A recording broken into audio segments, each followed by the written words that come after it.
6 investigates. Topping the news tonight at 10, a new law in Iowa could bring big changes to how cities manage speed cameras. Good evening, I'm Sharon DeReek. If Governor Reynolds signs the bill, cities would have to get DOT approval for each camera, put caps on fines, and only issue tickets if you're going 10 miles per hour over the limit. TV6 Investigates' Matt Christensen has been talking with lawmakers and city leaders and breaks down what this means for you. Thousands and thousands of tickets, millions and millions of dollars in fines. Cities across Iowa are using speed cameras because they say they help improve safety. But now they're going to have to prove it. Cities with cameras are spending this summer preparing reports for the DOT, which would have the final say over whether they'll get to keep the cameras. Gary Moore represents Davenport and LeClaire, two cities that use them. The whole permit, all the information that the DOT is requesting from that community is around safety. How many speeders are there? How many accidents are there? How severe are the accidents? Have you tried other methods of controlling speed other than cameras? It's all geared toward the safety factor. Other big changes, the new law caps speed thresholds to 10 miles an hour.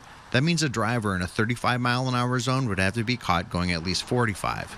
Tickets would be $75 minimum, and the money collected from tickets would go to public safety and roads, not general coffers.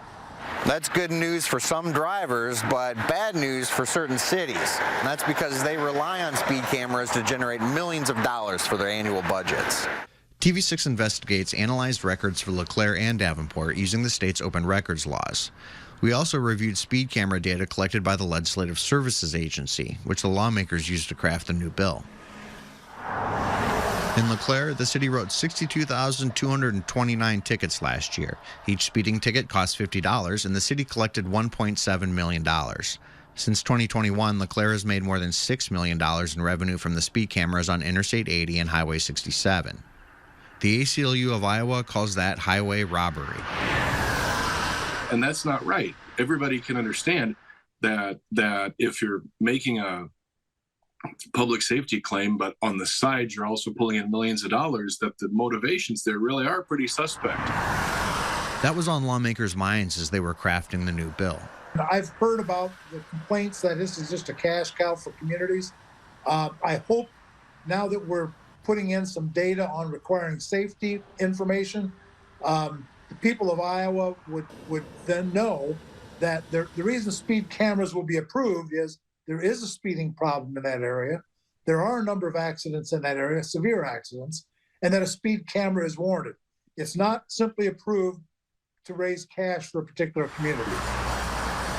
Proving cameras keep people safe won't be a problem in Davenport, city officials said. Davenport reports a 73% decline in incidents at locations where it has installed cameras over the last 13 years. Davenport issued fewer tickets than LeClaire, 43,452 at $65, and generated less money, $1.4 million. Our program is based on data that we've been running for 20 years. All of our cameras are placed at locations that we know have historically caused problems with crashes and excessive speeds in the city. So we're not worried about any legislation having any ill effects on our program.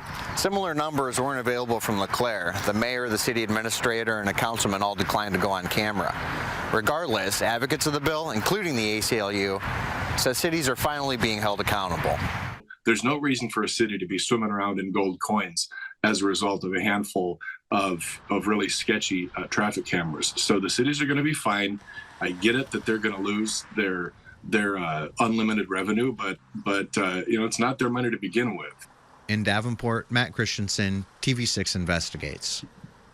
Cities have until July to form their plans. The Iowa DOT is expected to issue its decision in October.